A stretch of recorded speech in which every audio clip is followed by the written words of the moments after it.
Hello, Game Theory Podcast. This is Jeremiah, your regular host, and David is over there in the corner. Say hello, David. That's just me in the corner. It's me in the spotlight. Yeah, if you're not a 90s kid, they might not get that. What, you're losing your religion? Yeah.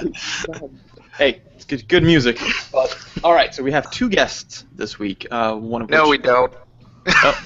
What? Just kidding. Oh, okay. It's one guest doing two voices. Yeah, oh yeah. Yeah, like Jim Henson. One of which is Russell Glasser. He's joined us before, and the other one is Lynnea Glasser, who has also joined us before. You'll remember Russell talked with us.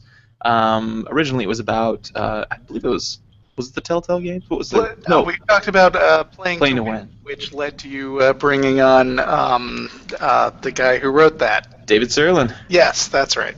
And then you might recall the episode as well for Creatures Such as We with Lynnea, the video game that she had worked on and that we actually were big fans of. Yeah, I've actually got a similar game coming out pretty soon, so Nice. I'm excited about that. I'll let you all know when that's done. Cool. Oh, please do. Yeah, I actually really enjoyed the last one, especially I do not know anything about game development, but I'm a fan. So, Now I'm with science, so it's fine. Yeah, exactly.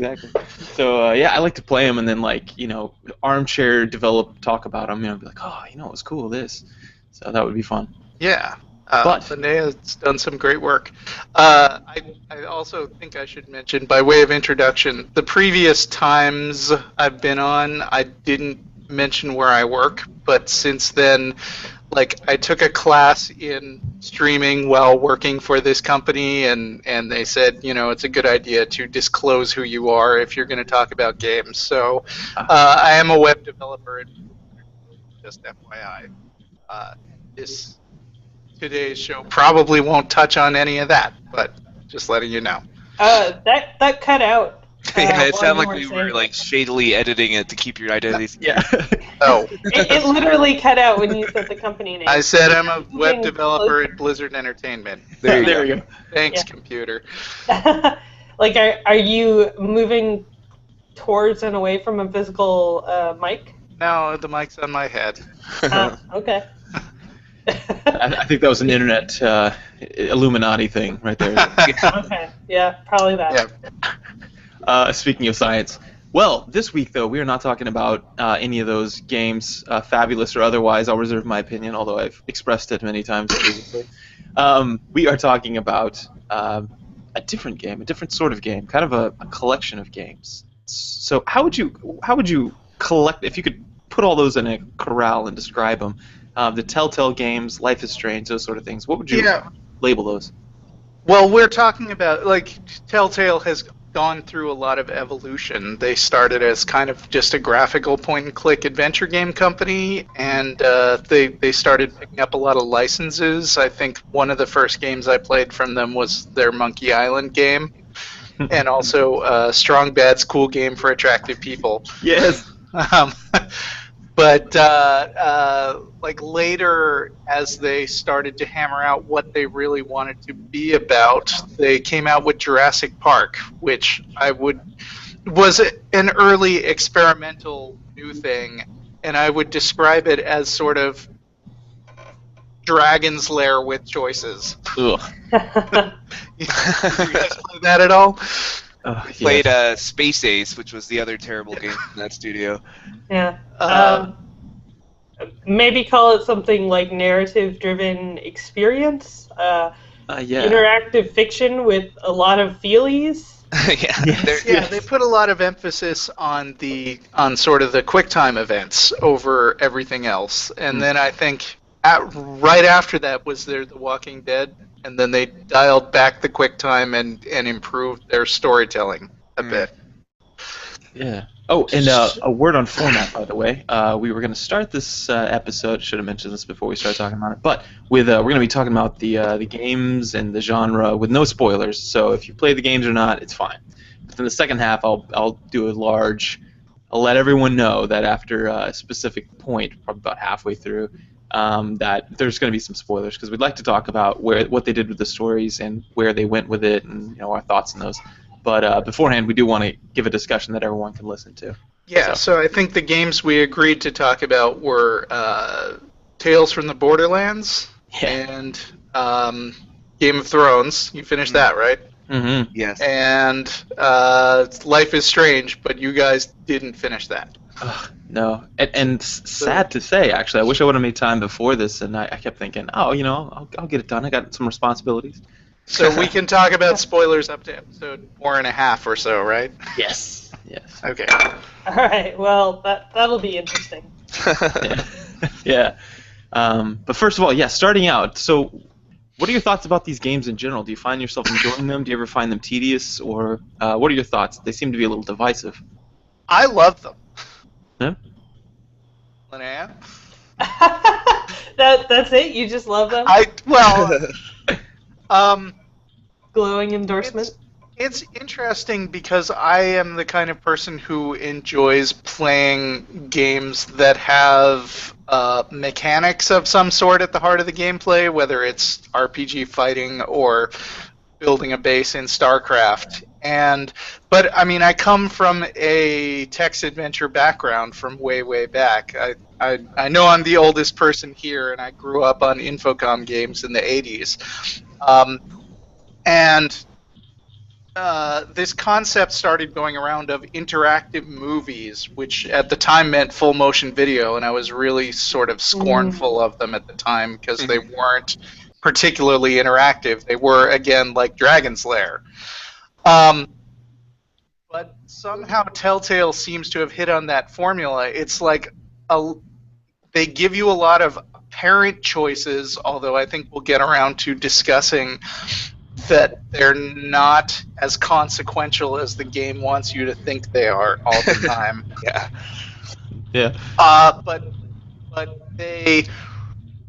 they're not so much like the games I would typically play, but they are a lot more like watching a movie where you also do get to get involved. So they are sort of the successful realization of the 90s concept that interactive movies would be happening.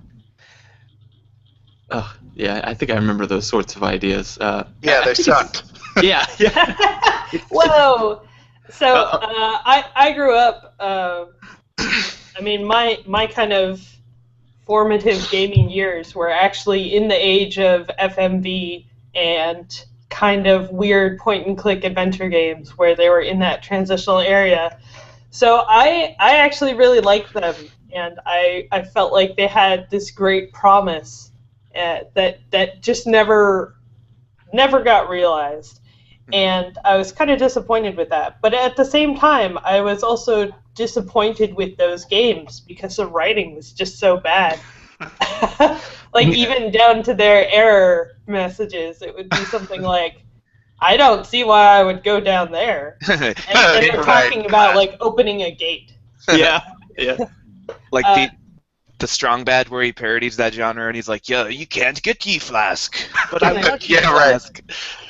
Yeah, and so it was just like, it just especially didn't fit when there were good graphics attached to it, and everything else felt so AAA.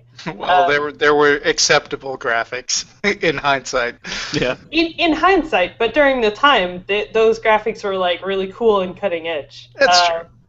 And so it was really weird that like the dialogue and the writing wasn't catching up to it, because it wasn't seen. Dialogue and good writing wasn't seen as something that was important or necessary to game development. It was all about, programming and rendering and graphics and puzzles and that sort of stuff. And so moving away from that mechanical aspect of the gameplay and getting to the heart of, why do we care about these characters? Why do we care about completing this quest? And then pivoting to focus on that was a really great advancement and really where the genre needed to go. And it just took too much time for them to kind of figure that out.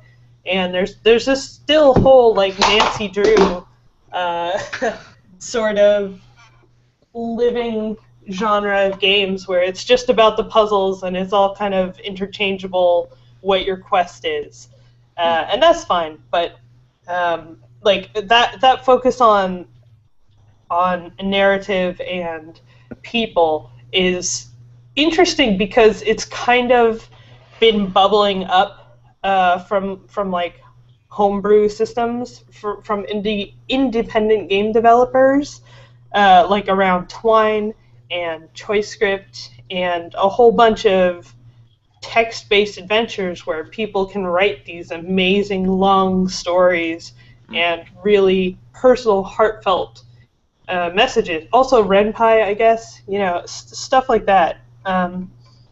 But it's really awesome to see someone look at that and say, there's really good potential there, and make it into a AAA experience that also has graphics. Yeah, you talk about the graphics are supporting the narrative instead of the other way around. Right. You were talking about how bad the writing was in those early days, and I remember how terrible the acting in some of the early stuff was too, which is funny because, I mean, I also lived through the transition when sound blasters and sound cards became a thing in the first place, and the first few times I had like a CD-ROM game or even a disc installed game that you would have to install off like 5 or 10 floppy disks.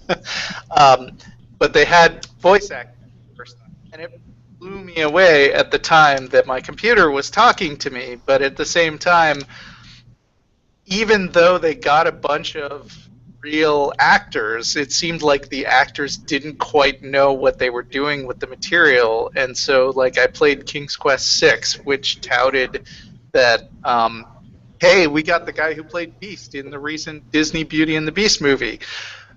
And I thought that was really amazing. But then I go back and watch a Let's Play video of Day 9 and his friends doing a walkthrough of it, and they're making fun of all the dialogue left and right. And they're right. I just didn't notice it at the time. No Troy Baker back then. Oh, Troy Baker. Well, I think it's more than just the actors themselves not being good. It's that they didn't have direction. There wasn't someone who was saying, here's the dialogue we need to support the narrative. They were just like, here's the dialogue we need to support the puzzle. And it wasn't directed around what are these people feeling. And I remember hearing a story from the sniper, and they said that he had a line. He said he had a line, goodbye, son. And he was like not sure what kind of inflection this line, goodbye, son, was supposed to have. So they called up the writers and they said, what's going on with this line? What's the emotional gravitas behind it? Because there had just been no direction notes attached to it. Are you talking about the sniper in Team Fortress? Oh yeah, sniper in Team Fortress. Okay. So, I was like, American Sniper? Or? Yeah, no. The sniper, the sniper. Yeah, okay. There's only one. That game with the sniper. Right. Yeah. Right. Yeah, Team Fortress, thanks. Yeah, so goodbye, son. So they called up the writer and they said, what's going on in this scene? What am I saying goodbye, son, to? And the writer said, well, that's actually a split point in the story. So either you're saying goodbye because he's going off to go buy groceries, or you're saying goodbye because he's being sucked into an interdimensional netherworld. Make it work for both if you can. Yeah. So make that line work for both. And so he just said goodbye, son. And then they were like, all right, good, got it, done. Yeah. That's it. They just did it in one take. That reminds me of the Tomb Raider. I saw behind the scenes the voice actress who did that. She was saying that they would give her cues, and she did have cues, but she was like, it was really confusing because they would say things like, all right, now pretend you're getting stabbed through the back with a wooden stick. And she's like, make that noise. And she's like, and they're like, good. That's exactly what it sounds like, probably. Right, yeah, probably. Yeah, I mean, that's what you get when you have guys who are in an industry where they're game producers or techies, and they are stepping into this field that's totally out of their depth. They are not into cinematic production, but they think they can handle it. Yeah. And a lot of those older games, notably, I think Alone in the Dark 3 has the most hilariously bad acting I've ever heard, and it's clearly just people they pulled off the development team. Yeah. Just reading some lines. Oh, how about Resident Evil? Remember that one? Yeah. Oh gosh. It's blood. I hope it's not Chris's blood. The worst. So good. I I mean, like I to think- explore that difference between, or the balance between puzzles and story, because I remember playing King's Quest on my computer lab in high school, and King's Quest 1. I forget which one. It was like a DOS-based King's Quest, and it was just, the game felt like find the right items in the right order and then click on things at random until you get through. And They still do. and that's kind of how, I hate to say it, but Resident Evil, the very first Telltale Resident Evil, the episode 1, there were a couple segments there. Resident Evil? Walking Dead. Sorry, Walking Dead, yeah. The very first Walking Dead episode, there were some segments where I really felt like it was just like, I don't know, click on some stuff until you solve the puzzle, because these games need puzzles. And it Did really you guys makes play the Jurassic narrative Park? grind to a halt. No, No. I didn't. Oh Oh, god. not great. Same kind of problem. Even worse. Well, when I said it felt like Dragon's Lair, I mean, the more recent Telltale games are occasionally broken up by short, quick-time sequences where it's like, make these few moves. But Jurassic Park would seriously have like several minutes on end of doing that and would kill you if you missed a move. Oh, yeah. So And I think that feels like an artifact where the developers are like, this is a game, so we need some gamey elements. But I Yeah. really feel like these games work best when they don't put them in arbitrarily. Just let the story do its thing. Like, I'm perfectly happy to play Life is Strange without having to do a scavenger hunt to like make the plot advance. Yeah. No, I agree. There's definitely that feeling of we have to put stuff in to make sure that it gets called a game, because there's a lot of weird gatekeeping around what's officially a game and what's just relegated to some kind of civil union version of a game. Right. I wonder about one thing that I feel that they brought to, or something they're starting to grasp, especially as if I could take Telltale Games as the first step, and then Don't Nod Studios, the Life is Strange, as the final step. I think I don't know if I'd put it in that arc, because if you finish Life is Strange, I'm not sure I'd say they're doing better than Telltale. Oh, right. No. I just meant in this this specific lens. If we could pop in like one lens here, it would be like the. It feels that now they're starting to bring more emotional content into games. It's like in films, the first silent films, maybe some comedy and things like that. But over time now you get these complex, if you go to an independent film studio or film festival, you can get some very emotional content. And they seem to be tapping into that, and it feels like they're doing that here. Like before, it was like Double Dragon, someone punched your friend or girlfriend or someone, but go get them. And there's no emotions there. There's nothing to be. You're just like, oh, okay, I'll just hold right on the pad for a little bit and fight. But now it's like, man, it takes its time. Like that's a bad thing if you're in a rush, but it's also, the opening sequences or the times where it just kind of fades away or fades into a scene where you've fallen asleep with one of your friends or something, and it just lazily brings you into an experience and then lets you explore and do whatever you want with it. So what are your thoughts on that? Do you think that's accurate, that they're starting to understand that, or starting to wrap their heads around eliciting emotions in video games, and is this the right media for it? I think they're moving in the right direction. I agree with that. I'm sure, like, I haven't listened to all your episodes, but I'm sure you've discussed many times Roger Ebert famously saying video games aren't art and can never be art. I keep telling Russell that I'm sad Roger Ebert didn't live to see Life is Strange. Yeah. It's a game that would have definitely just made the scales fall from his eyes. I don't know if it would have made the scales fall from his eyes, just because, like, he was old and not used to that medium, and he'd find something to nitpick about, maybe. No. You have a lot of faith in him. Well, and to his credit, games have come a long way since when he was reviewing movies. So maybe at the time, it was a little bit more accurate to say they weren't art. But I think you'd have a hard time playing Life is Strange and walking away going like, yeah, it's just a stupid game. It's not art. Yeah, he would not be able to do that. I mean, the things that people were trying to hold up as examples were like Braid. Braid. Yeah. No. Yeah. Which is certainly art because it's a game, but I wouldn't bring it to Roger Ebert and say, this is the game that will convince you. And the movie studio analogy is kind of interesting because it really feels like right now Telltale Games is the AAA kind of movie, like big movies that are going to go to every theater, and then Life is Strange feels more like an art house kind of indie movie. So it feels like even video games are starting to branch out and specialize in different demographics and different genres. Well, Yeah, certainly, Don't Nod's experiment with Life is Strange cost AAA amount, and they're actually disappointed, I think, that it didn't return as much as they were thinking it would, and they're not going to actually continue with that kind of game because it didn't do well. Oh. Cost too much, and it didn't return as much. But we promoted it on our podcast. I should have sales with $1,000,000,000. Yeah.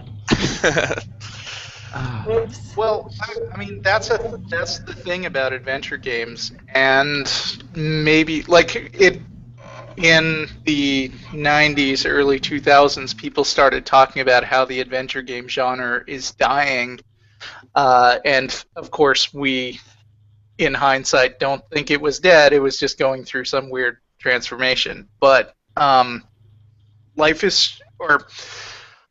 adventure games have this issue that they need to present a story and do it with movie level production quality now, and also people expect them to be somewhat non-linear, but in order to branch a story you have to record much more dialogue and produce much more art than if you are just straight up filming a 2-hour movie from beginning to end.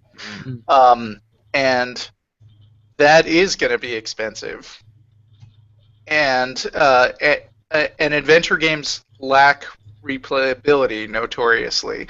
I used to replay Infocom games a lot because they were all I had at the time, and I would enjoy revisiting them and exploring every nook and cranny of that universe. But the Telltale games are so, well, they take a while, and you have to sit through a whole lot of dialogue, and I don't think I've replayed any of the Telltale games since Walking Dead. So really, it's just about replayability. Well,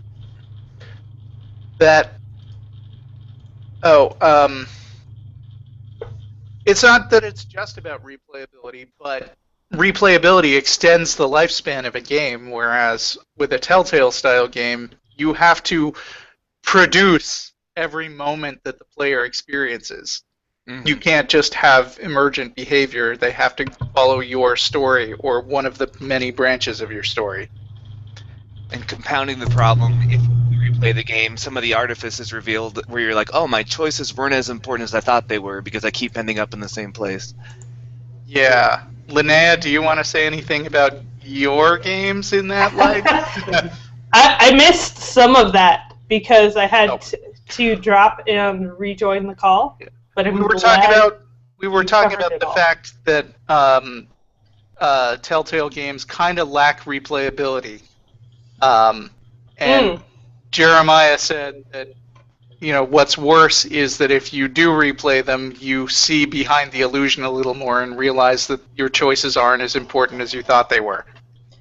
Yeah, so I actually think that the Life is Strange game did a good job of kind of covering that up by introducing the rewind mechanic. You can replay to see some of the variations, immediately. You don't have to go through the entire narrative arc and see all the repeated stuff again. So you get to kind of replay as you're playing. and you feel satisfied pretty much that you don't have to replay the entire game. And I think that was a good solution. But as you were asking specifically as far as my games? Well, I'm saying that even in Life is Strange, and I think at some point we should go ahead and give a basic description of all three of these games, at least. Oh, yeah.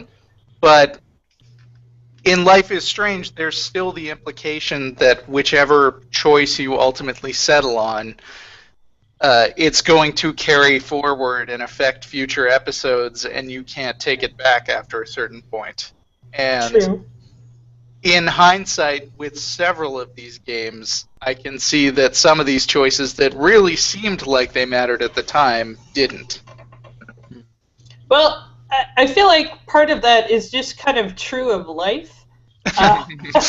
You know, but you don't get to rewind and replay in life. You know, you think that it's important what you're going to have for breakfast, but then in a week, that doesn't matter anymore. You know, so it's kind of, it's hard to make a good story that also has a huge amount of branching in it, because then you have to make not only a good story, but you have to make, 5 good stories, and each of the different ones being its own self-contained and fully realized branch, and that's just too tall of an order. And that's why a lot of the earlier games were so basic and had such bad stories, is because they could branch, and it didn't matter that they weren't good, because they were just there. They were just content filler. But making a good story and making things that you care about is hard to do with branching. And the game Creature Such as We has an interesting style of branching, because you can choose to hang out with different people and they will have vastly different conversations, but the main arc is always the same, so that your first play will be an emotionally just gripping experience. And most of the time people only play once, so making sure that first experience is good is going to be the important thing. Like, replay is only kind of important for people who are, totally tearing it apart, or if you were foolish enough to include achievements that people have to go back and get. Yes, yeah. I do like the Telltale Games achievements are like, you finished a chapter, achievement unlocked. It's like, thank you for not making to jump out of the Telltale genre for a minute, I didn't actually finish the new Wolfenstein. I keep meaning to, from a year or two ago. Yeah. But there is a choice point where you get to save the young guy or save the old guy, and there is an achievement for finishing everything with each of them, which is kind of fake replayability, because 90% of the content is going to be exactly the same in both cases. Real quick, do you want to maybe each one of you just pick a game of the 3 and give us a maybe elevator pitch summation, short, like tell us what the game's about. So Game of Thrones, Tales from the Borderland, and Life is Strange, just so the audience who hasn't played it can kind of have some context for this. Sure. I'd like to do Game of Thrones. Lynnea, okay. Maybe you should do Life is Strange? Sure. Jeremiah, that leaves Tales of the Borderlands for you. Yeah. Okay. If that's all right for you. Let's start with Russell, then. We'll just do them in that order. Okay, so Game of Thrones is a game set in the Game of Thrones universe, obviously, and it is explicitly set in the TV show universe, not the book universe. So the events of the story track roughly what is going on after Season 3, or beginning at the end of Season 3 and continuing on through most of Season 4, I think.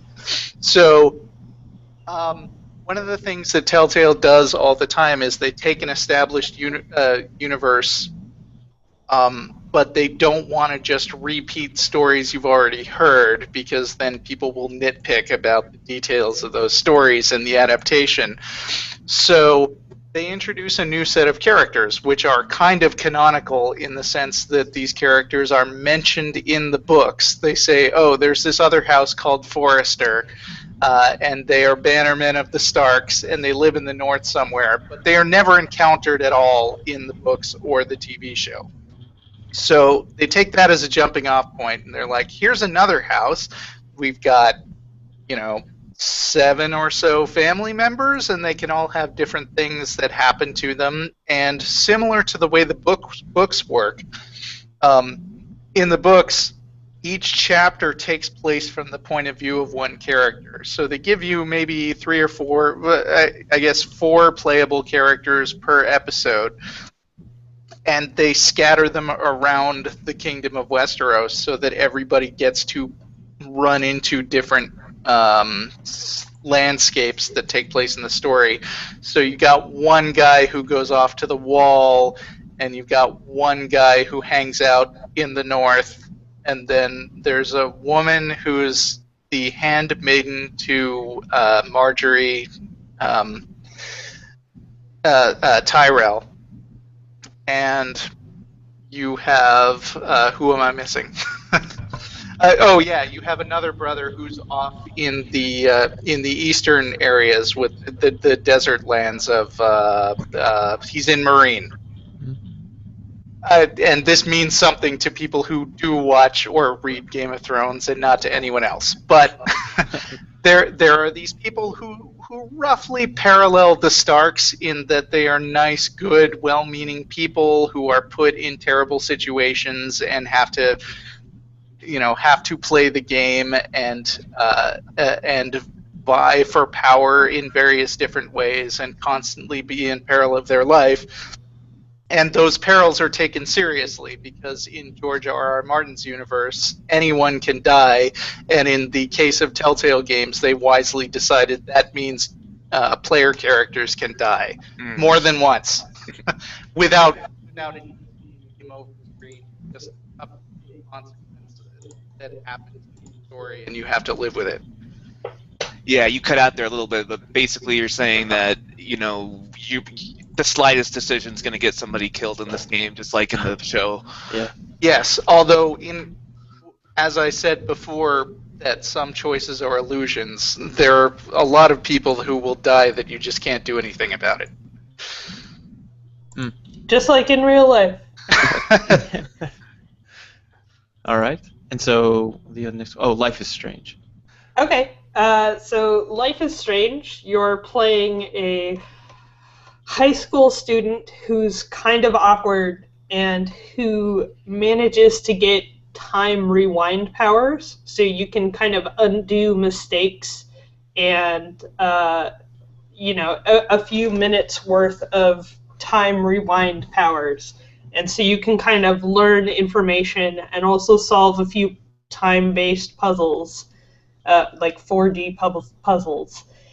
And you kind of use your powers to save people and also to make friends, actually. And there's a lot tied into it with kind of the awkwardness of becoming a teenager and saying stupid stuff and kind of being like, oh, I wish I hadn't said that. And then you actually get the ability to undo and say the right thing instead. And learn from your mistakes, but learn from them in a way that nobody ever knows you made the mistake. And then there tends to be there's kind of an escalation of the danger and the problems that people are facing, and there's an implication that maybe this danger is tied to your time travel power, and you're having unintended consequences beyond just the normal, oh, I said this to someone, now they're going to do something else. Like, it's actually damaging space-time. And maybe how are you going to deal with that? And then there's a lot in... It tracks also a lot of the choices that you've made, and those tend to have tweaks to different scenes that come up in the future, or some of the changes are admittedly minor.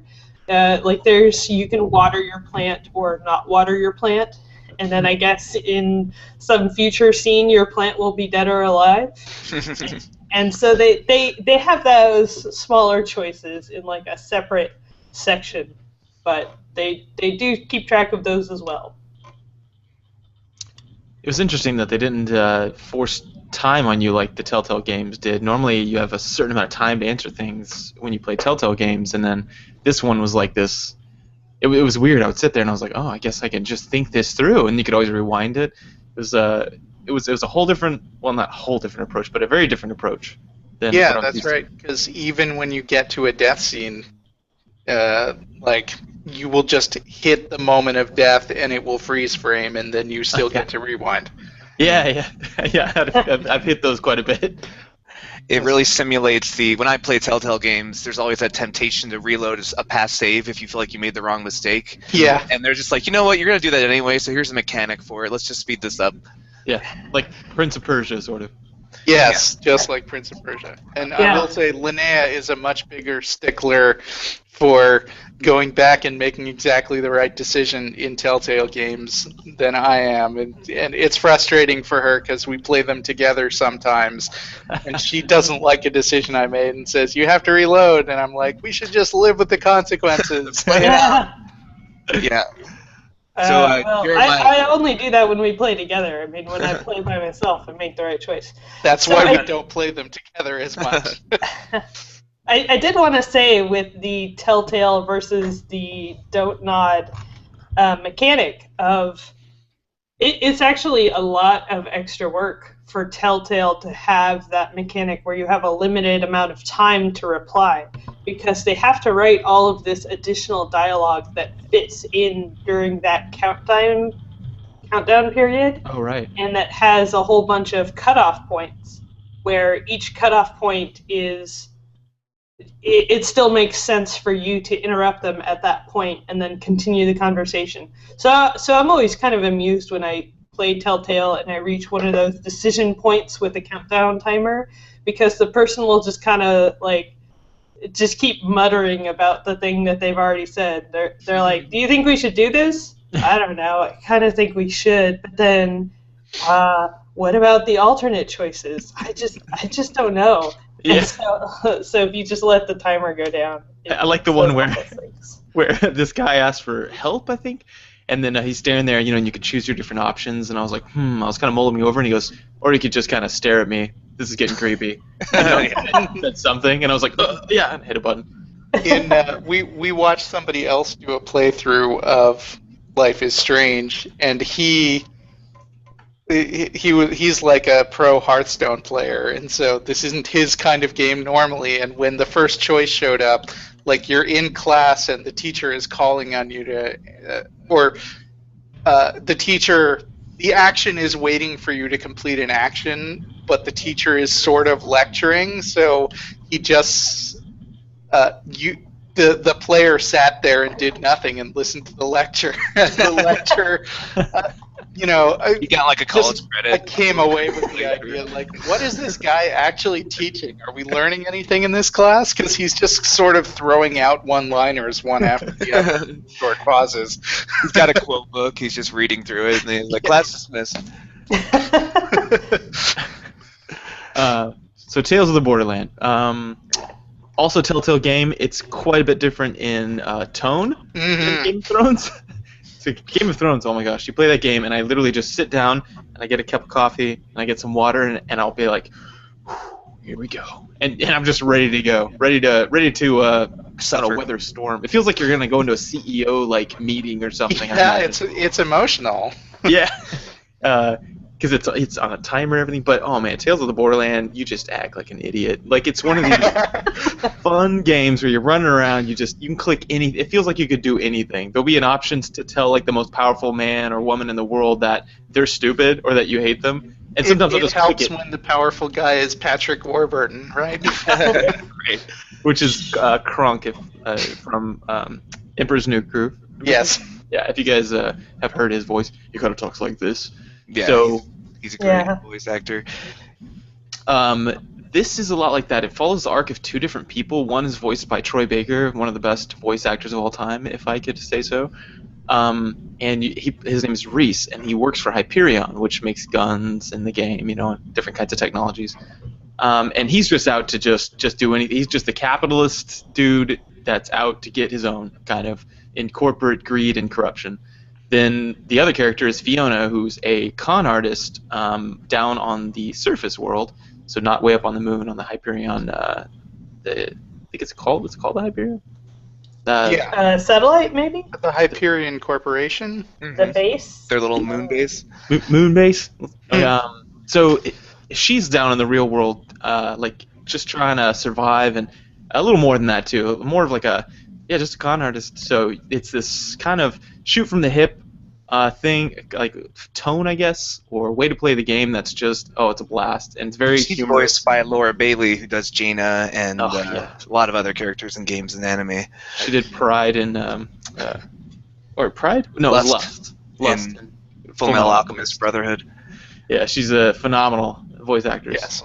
And then, so that's pretty much it. It's one of these games where it feels like you've got two whole different ambitions, but somehow your life keeps throwing you guys together, and then a whole cast of characters that are funny, cool, emotional, and all that. And it's kind of like a buddy comedy. Like the easy way would be to make this a romantic comedy because it's the unlikely pairing, but it's like a road trip almost with two buddies who are just friends and they're having adventures, and it kind of feels like you're a Brendan Fraser character in any B movie adventure. So just like nothing's that serious, you can just have fun with it. It was really smart the way those two games came out at the same time, because I would play Game of Thrones and then I would play Tales from the Borderlands just to kind of purge all the stress from my system. Yeah. Yeah, and the comedy is really, really good. I mean, more than maybe any other game I've played.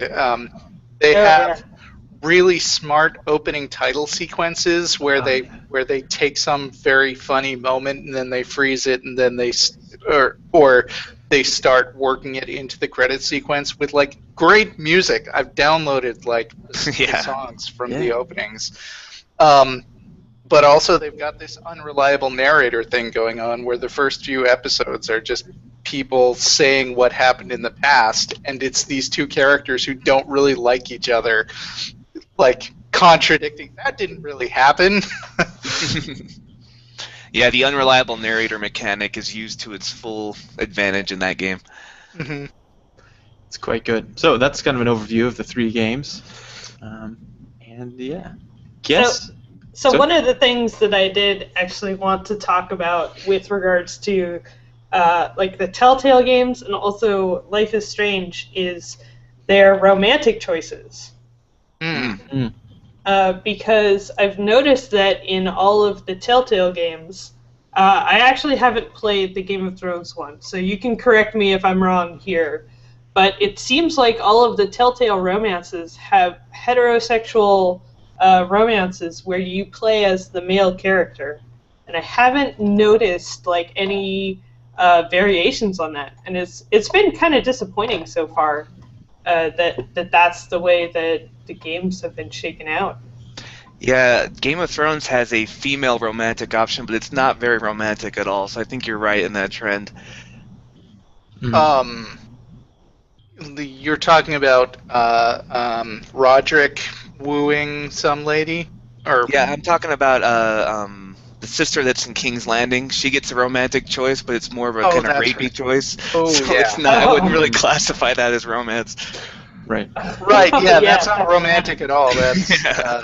That's It's more like we're not in the spoiler section. Yeah. So I think that trend holds true. I don't really see. I can't think of any where the female is the lead of a romantic interest or a homosexual romance. Well, in Life is Strange, you play as a woman and you can choose. I mean, minor spoilers here, but there is a guy you can choose to romance, and there's also a girl that you can kind of tease with, but not necessarily, not necessarily find any fulfilling ending to that, or advancement to that, I should say. Yeah, and I hope nobody chose to romance the guy, because ew. That guy. Oh, Mr. Friendzone? Yeah. Yeah, that guy. He like, I would not. I did not want to touch that guy. It's like, dude, settle Nobody down would. about the drive-through. I've got to save the world right now. Yeah. Warren is just such a creeper, and he's just such a typical creeper, like an MRA kind of guy, and he uses those specific terms. He talks about him being a beta male, and if you look at the phone, he's blown up your phone with a bunch of text messages that Right, you've like never answered. I'm not texting you back as often as you're texting me. That's a bad sign, Warren. Yeah, and so you have the option to romance him, but like, there's no option to just tell him, oh, you are such a creep. Don't ever talk to me. You're always kind of like, you're a good friend, Warren. Yeah, we've mentioned before how that game puts you in the perspective of a girl, whereas a lot of the male players have never really thought about that before. And I really like the way Warren kind of like makes you more aware of like, hey, sometimes you're kind of annoying. Maybe you should back off if the girl's not interested, because a lot of guys have been in that situation where like, hey, I bought you tickets for the movie. Hey, we still on for the movie? Hey, you still there? You haven't texted me in a while. It's like, hey, that's kind of annoying. Now I know what it feels like on the other side of that conversation. Do we all feel that he's definitely intended to be annoying? Because, I mean, I kind of felt like there was a possibility that the writers actually wanted you to feel like maybe I should get together with this guy. I couldn't tell for sure. Well, there is a moment in episode 3 where you come back, and we're bordering on spoilers again, but there's a moment where he's with somebody that's not you, and she sounds almost a little disappointed, or at least sounds surprised. jealous. Totally. Yeah. Oh yeah. So And I'm like, maybe why? the writers did intend for him to be a serious option, but I just found him to be the worst. I've actually heard a lot of complaining from other women that the writing didn't sound like young women, that this was definitely written by a bunch of guys, like older guys. And so I feel like that's probably kind of coming into it. Like, that's their idea of, this is kind of romantic. Also, I think they realize like it's a little not cool, and there's a scene. There's a hard to find thing in a locker. I will say that there's a hard to find thing in a locker that shows specifically that this is like creepy and not cool. Oh yeah, crossing I a saw boundary. that. Yeah, where she's like, wait, what? And I was like, come on, Max, this was pretty obvious. He's into you. Yeah. But I've seen like people kind of hold it up as this is a cool romance, and this is kind of cute and sweet. And if you look at the numbers, the majority of people choose to romance Warren. What? Ew. Yeah. What's wrong with you people? I always took him as like this weird little manic, like almost like it feels like, or here's how I interpret it. I doubt this is how they meant it, or maybe it is, but Chloe is kind of your fit, like your perfect fit. You just seem to get along. Everything goes well. You guys have great times together. She brings out a little wild fun in you, and you bring out a little like Grounding temperament, in her.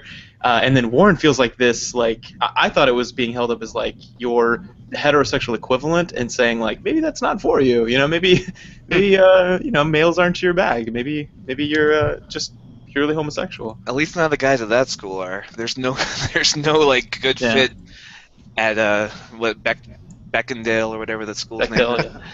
Bechdel. The Bechdel test. Yeah.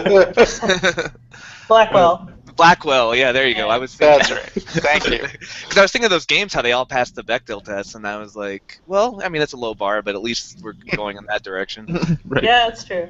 Yeah, Warren, I guess you're right. Warren kind of feels like you're arranged to marriage. Yeah. Like, you could make this work if you want society to be cool with it, but it's not going to be fun. It's going to be more fun for him than it is for you.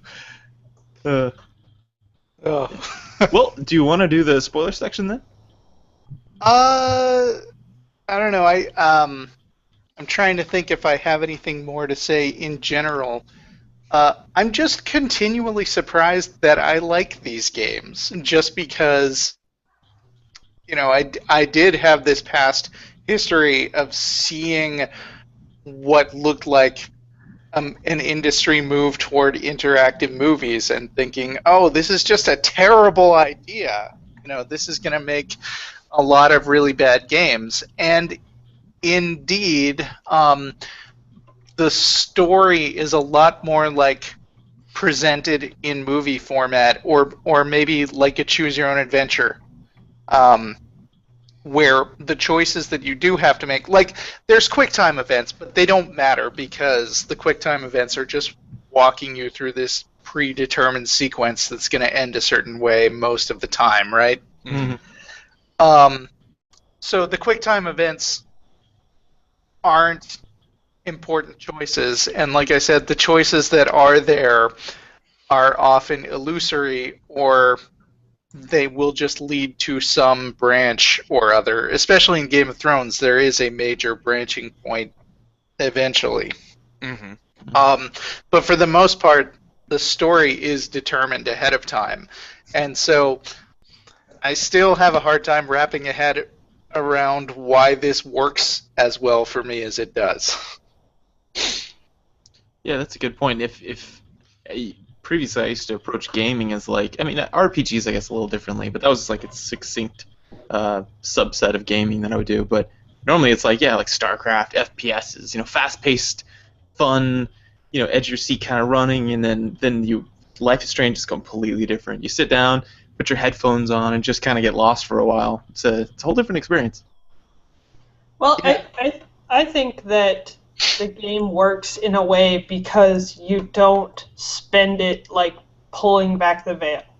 If you were gonna play like World of Warcraft or some kind of RPG, and you were like, all I'm doing is getting gear with better numbers so I can get gear with better numbers. Like if you just approach every game as, man, this doesn't actually go anywhere, and these choices don't matter, and the numbers go up, but does that really change anything? Right. And ultimately, no, it doesn't. But you're enjoying it in the moment, and you're kind of just going along with it. And that's part of it. Right. Yeah, you it's can't kind of a deconstruct it too much. Yeah, I mean, it's kind of an experience delivery system in a different way from most games. Yeah. And Yeah. just a warning before we go into spoilers for the people who haven't played Game of Thrones yet. Not only is this game, it's almost sadistic the way it beats you up with your choices, and then when you finish the game, all the like major characters from the TV show just kind of make fun of your choices through the ending credits.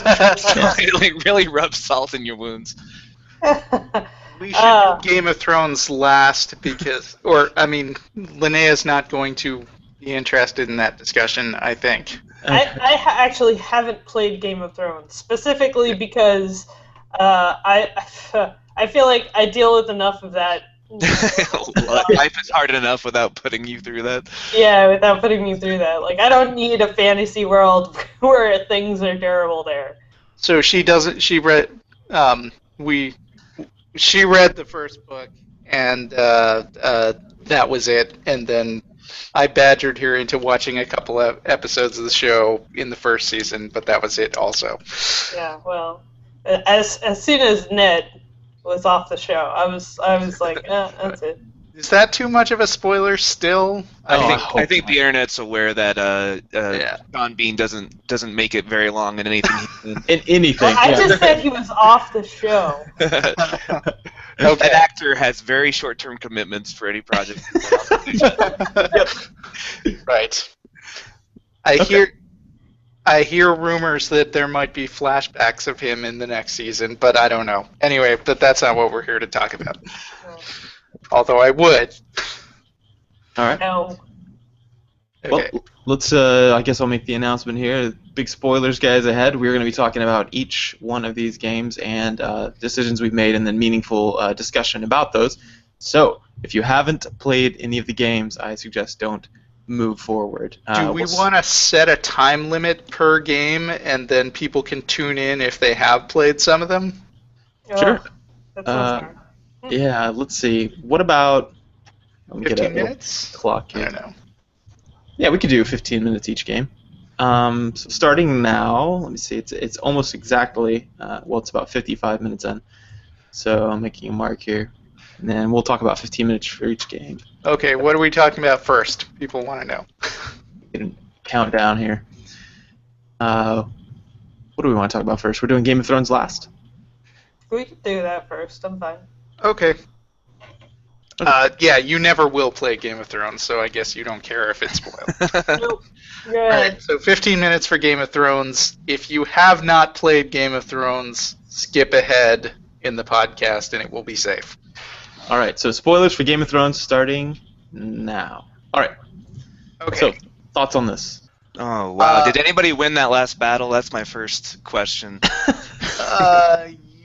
Well, this game is going to touch a lot on what I keep saying about your choices not really mattering as much as you think they do. And it's annoying because when I finished episode 5, there was the reveal where Asher or Roderick gets to survive and you have to make the decision. Uh-huh. And that fucking blew me away, right? Yeah. I mean, these are both major characters, and not only are they telling you, hey, we're about to kill one of your dudes, they lay the decision on you. Yep. I hated and loved that. Oh, and it wasn't timed either. So I just sat there wringing my hands and like putting my hands through my head. I was like, oh god, they're both. I want them both to live. Yeah. Yeah, and I went through a similar hand-wringing experience at some point during Mira's storyline, where she had a choice to do something that was clearly going to betray Marjorie in some way. Yeah. Like that. I agonized over that decision. Yeah, the brother's decision was the first time where I realized that usually I make decisions in character for myself, but the way Game of Thrones was set up, it sort of forced you to role play the characters because there wasn't one character that was you. It was an ensemble cast. Right. So I was sitting there, I knew the right decision for me tactically was to have Ash live because he's got this army of people who are clearly only loyal to him, and he's just a better warrior. There's a fight coming up. I was like, Ash needs to live. He's Asher. a lot more useful. Yeah. Asher, right? And then, but it just felt more in character for Asher to sacrifice himself at that point so that his crippled brother could survive. Like I knew that was gonna like shoot me in the back later, but it just felt like the right story decision. So that was the first time I consciously noticed myself kind of making myself lose the game because that's what George R. R. Martin would have written. Yeah, I've always thought that the Telltale games from Jurassic Park onward kind of have a certain feel where you are scripting the movie and you are trying to think what is the best writing decision at this point. Mm-hmm. Oh, that's interesting. I totally did it a different way. I just kept thinking, yeah, like if I'm each character, I've been trying to do that, thinking through each character's eyes and trying to figure it out. And so but I feel when I do that, a lot of the times I just don't know. I look at it and I'm like, because there was a decision in particular. Apparently, I made like the decisions that got me into like the 2.6% or something of people. Just horrible decisions. But mine ended in a weird way where what this girl, she comes up and it's White Hill's daughter, and she's like, "Hey, Asher, let's totally get married. I talked to my dad, and he'll let you be a little goober, and he'll, like he'll kick you every day and like make fun of everyone, but he'll let you live." And I was like, I can't do that. I've already made my decision. We're gonna make our stand here, and so that's gonna happen. She's like, okay, but I love you. And she kissed me and she leaves. And I'm like, all right. And then like the next scene, she comes up and stabs me in the back and goes, "That's for my dad." And I was like, wait, what? I didn't. I think maybe I got that was what the canon was, and this kind of dipped back into that. It was weird. I chose a story or the conversation path to be really nice to her and respectful and say, I appreciate everything you've done. So it was weird. I felt that I was on the fringe and that, like you said, some of these decisions just don't matter. Things are going to happen. Yeah, I don't know. I don't remember her telling me she loved me. I remember her trying to make a deal with me. But, yeah, I don't know. So some of the things do affect the outcome. But what got me really irritated at the end of Game of Thrones, well, I was expecting some sort of conclusion, and they said, "Oh yeah, no, we're just going into season 2, and everybody's kind of fucked right now." Which is very true to the show.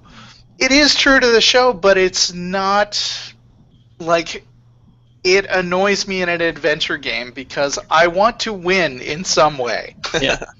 I want to have something resolved at least. It's lazy writing too. Like they just want to clear the palette, like just cleanse the palette and start all over, and so that they can just, this is one of those points where they all those strings come back into one note card, on the storyline.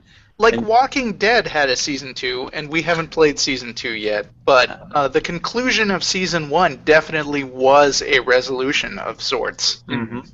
Yeah. And Game of Thrones was not. But what really made me mad about the end of Game of Thrones was Mira's storyline. Yes. What was that? How did you end that? Well, first of all, the fact that Mira's storyline always ends in this one choice, and it absolutely doesn't matter what you do previously in the story, is infuriating, because it felt like Mira doing all this manipulation and behind-the-scenes stuff and deal-making really meant something to the rest of the family in some way that was going to be revealed later. But at the end, she's fallen out of favor with everybody. She's in jail, and the one sleazeball guy shows up and says, "Oh, I'd like you to marry me, and I won't respect you, and I'll pretty much be raping you because I need I need to usurp your family's power. Do that, or you'll get executed." And then I didn't, and I got executed. Right. But no matter which choice you make at the end, it is so clear that nothing Mira did mattered. Earlier. Yeah, Marjorie's going to find a reason to hate you no matter how loyal you are or what decisions you make on the way in. Like, I realized that towards the end of the episode when it's like, do you want to turn on your friend? I was like, no, because no matter what happens, I'm going to get in trouble, so I'm going to at least be loyal to my friend. Yeah. Yeah, that storyline in particular felt very forced, because I did nothing to betray her, and I was always like, no, I can't. Marjorie's, because I like Marjorie's character in the books and the movie. Oh yeah, Marjorie's one of my favorite people. Definitely, and she's got she's got it figured out. The Red Keep, the King's Landing, and so I like her, and I was like, I trusted her. I was like, here we go. If we fall, we fall in her hands, and if we live in her hands. So I never did anything. So at the end, when she was like, "You betrayed me," I was like, I did not ever. But then she's like, you went to a party. And I was like, yeah, that's the point of being a handmaiden. I go to parties. What? Weird. So I was very upset by that as well. I felt that was forced. Yeah, and it fits the Game of Thrones universe that a character could do a bunch of stuff that amounts to nothing. But if I have spent a bunch of time playing as this character, I want to feel like I was doing something other than farting around for 6 episodes. Yeah. Although I would have felt cheated if she had been, because they kind of made it think that maybe she'll get saved at the last minute, because they kept drawing out that execution.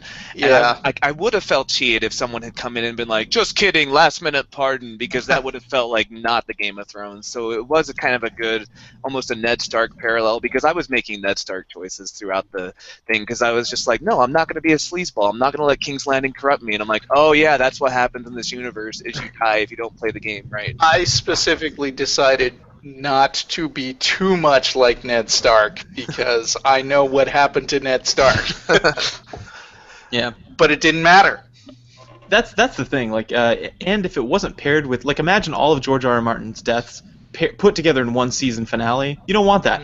Like, you need to space those out a little. And so I felt that at the end of this one, it was like, it's like being on a perverse version of Oprah's show. She's like, you get a death, and you get a death, and you, and just everybody was bad. Everybody ended poorly. And well, then there's a reason that started with the Red Wedding, right? Like, that's what people hated about that scene, is like, oh, they just killed everybody, didn't they? Yeah. Yeah. Yeah, like, I felt like, oddly enough, I felt like the fact that there's going to be a season 2 and Asher, in my version, lived, although was badly wounded. I mean, at least he got to take out one of the worst bad guys, and he got away with his life. So it doesn't completely feel pointless. And, of course, what's the name of the kid at the wall? Garrett? Garrett, yeah. Um, well, really, his story kind of went nowhere too. It's like we bet that they show a scene that implies, oh hey, I bet he'll be back and save the day in season 2. But for the time being, it was like, why did I do all that? Mike Garrett feels like he's pretty fucked in the North. He's just, I made all the decisions that are not going to work well for him in season 2. Exactly. I don't know, but do you think they can really keep branching? I mean, you know, do you think that maybe they will collapse some of the choices that you made in previous episodes just to avoid the combinatorial explosion getting too out of hand? Well, they'll have to do that, or like they'll have to either make, because Roderick or Asher are two very different characters, and one of them is going to live at the end of this game. So I'll be interested to see how they resolve that, or if they just kind of make them into the same kind of character for season 2. Well, the really lazy thing would be if whoever it is just gets an arrow in the back in right in the first few minutes. A 5-minute warning, by the way. Yeah. Okay. So real quick, favorite storyline from that game, favorite POV chapter, if you will. Ethan. Poor Ethan. No, I like Asher's, to be honest. He got to talk with Daenerys. That didn't quite work out, but and then he had a little coming to his own story. I liked it. I like Asher too, but he was a little too much of a smug jerk. Even though I picked him to live, but Roderick kind of overcoming his injuries and at least in my version, kind of standing up to the evil White Hills was satisfying. And he sure did die a heroic death when he died. Yeah, for me, I think Roderick was my favorite story too, just because I love that kind of comeback story, the training montage. I should be dead, but I'm gonna. And my Roderick, because he lived through the story, like he is just one big pile of scars at this point. He keeps coming back. He looks like the guy from Sin City. Yeah, he's just a giant scar. Yeah. Looks like Jesus in Passion of the Christ. No, Oh! bad analogy. Wow. Yeah. Roderick almost died for my sins in that game. Yeah. I like his storyline, but he had so many just powerless, meaningless interactions with the White Hills, and then with what's that guy's name? The flaying man. Ramsey. Ramsey. No? Yeah. And he just stepped all over me, and I was just like, oh, this is just the worst. And so it was very difficult for me. I'll tell you one moment. Well, in Mira's storyline that I loved was when early on they were setting up some dialogues with Tyrion, and it looked like Tyrion was going to come through and save the day. He's like, oh yeah, I'll help you with all this stuff. And there was a moment when I thought, wait a minute, what's Tyrion doing in this book? Oh yeah, he's about to get arrested for the murder of the prince, so this is not going to help. Yeah, I really enjoyed Mira's story, just being able to see King's Landing from the point of view of a handmaiden, because we don't get to see that in the books or the movie. Yes. I just, like you guys said, the fact that nothing mattered in that story would makes it. But on the other hand, I do kind of like that nothing mattered, because that does fit the theme of the sort of existential nihilism of Game of Thrones, where it's like, yeah, you tried, but you were a handmaiden. What did you think was going to happen? I want to believe that the story arc is eventually going somewhere that will make it worthwhile. All right, so last 2 minutes, 2-minute warning. Anything to say to wrap up? Predictions maybe for the next season? I don't know. I do want to say that I think the show actors all did a great job. To agree or disagree? I mean, the official TV actors who were dragged into this game project. Yeah. Oh yeah, I think they nailed it, especially because Destiny kind of famously put Tyrion in a voice acting that he was not directed well, so it was nice to see that he actually can do voice acting with a good director. Yes. Definitely. I actually enjoyed almost all of the voice acting. In Telltale in general, I think that they really put time to that. I mean, they bought Laura Bailey and Troy Baker in the other part, and then here they brought the real actors on and actresses, so I think I have no complaints there, even on Well, my I actually heard that they tried to get sound-alikes for the real actors, and then they got shot down hard. Nice. By the Guild or Screen Actors Guild or something. Screen Actors Guild, or I think maybe whoever owns the copyright, like whoever they were licensing with. Good. I'm glad that got shot down. That would have been a little disappointing. Yeah. But, Great. Well, that's the end of our Game of Thrones time, I think. yes, it is. I'll just say real quick that I'm super glad I didn't play it. Yeah. Okay, good for you. Poor use of your time, I think. All right, so this starts the new segment. Everyone who's tuning in now, that was exactly 15 minutes at this moment. And so we're going to be talking about the next one, which is... Let's drag this out another minute, just because people might have a hard time finding the exact spot. It's gonna compound, and then people are gonna get spoilers of the next one. So what are we doing? Let's do Life is Strange just to keep make a sandwich of Telltale games. Okay. So yeah, we cannot discuss spoilers beyond episode 4.5. Describe what was going on. What's the last thing that you guys remember? And we just found out that the butterfly effect is a thing, and if you try to save your friend's life or your friend's father's life, you're going to put her in a wheelchair. Yes. And in a bed, yeah. And so that's just happened, and then I spoke with the family. I'm kind of just messing around there, talking with the family and figuring out what was going on in the past, how that happened, I guess. But, so did you finish that? Like, did you finish that experience with that Chloe? No, not yet. Oh, okay. Yeah. It's not good though. I've seen some, as you kind of walk around and look around, I've seen all these, the parents have talked about it. There's letters talking about it. She's not going to live much longer, and because she was severely crippled. So right. That doesn't look good. I guess we're already talking spoilers, so that's okay.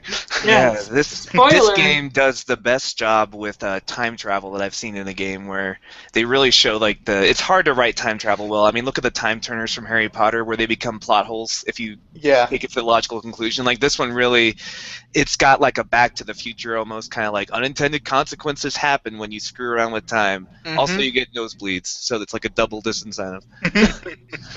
Right, and we're still just using time travel to, aim a gun to shoot at a bottle so that we can have fun. And it's like, hey, this is really fucking with my body. No, keep doing it. This is awesome. Yeah.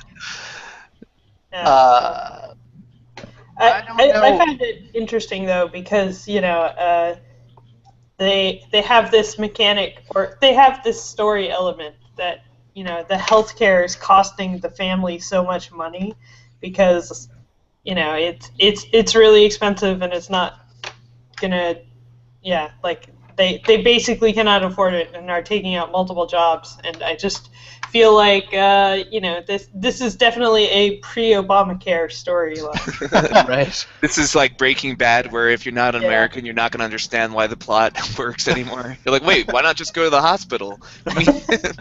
Yeah. Hey, the timer is running now, right? Yes. Yes. Okay, just check. Spoiler: American health system is bad. Yeah, for our international listeners, just assume that if you get sick, you're going to be bankrupt in this country, and that's why a lot of stories work here. That is, even post-Obamacare, it's still rough. Yeah, I still don't want to get cancer or put in a wheelchair financially. I don't want to for many reasons. For many reasons, no. But yeah, it was even worse before. Yeah. So and now we've revealed that we're flaming liberals. That's a tangent. So speaking of healthcare, of which mental health care is a thing, what all happened to everyone with Kate? Oh yeah. I just talked her down off the roof, and I'm in her thoughts and prayers now, according to her text. So that's good to know. So I managed to save Kate, but mainly because Lynnea had already played it and warned me that this section could not be rewound, and was able to give me some hints about what I was supposed to be doing. Oh, is there a way she could die? Yeah. Actually, she died for me. Oh. And I didn't go back and undo it because. Wait. I thought you couldn't go back and undo it. You can't within the game, but you can, reload a save. Okay. Yeah. So you both saved Kate?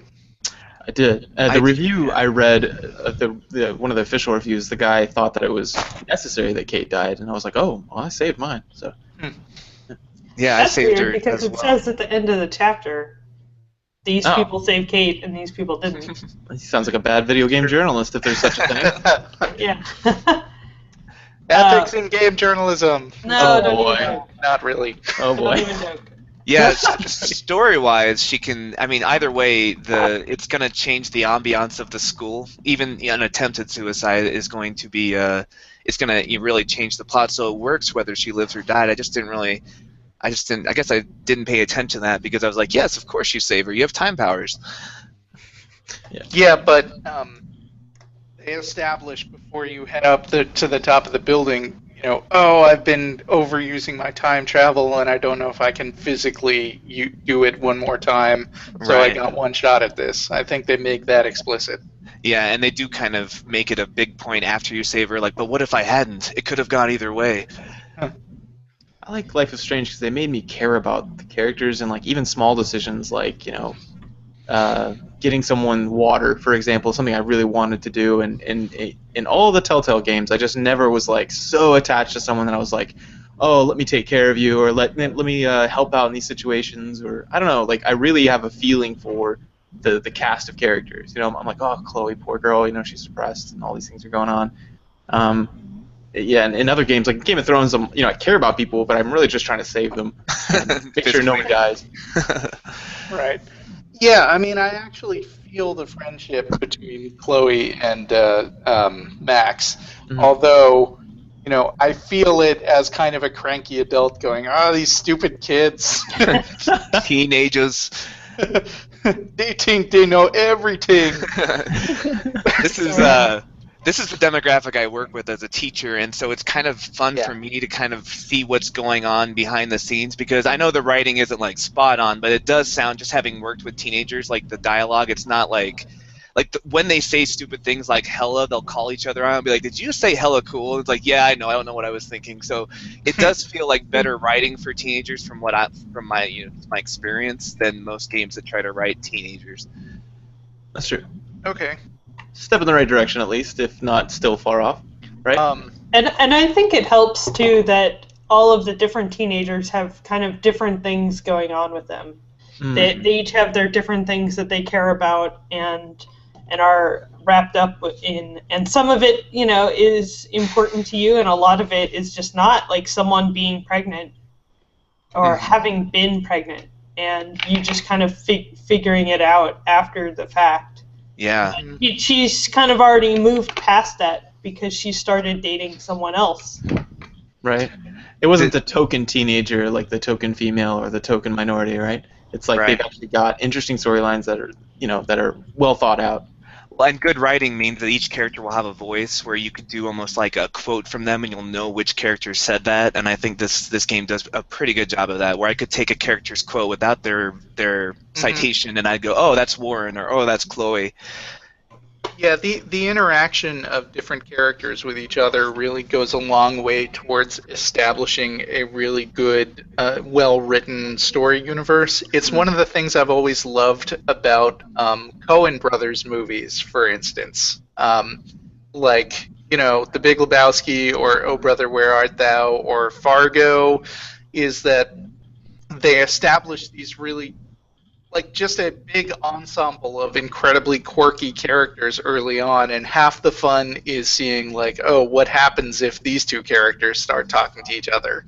Right.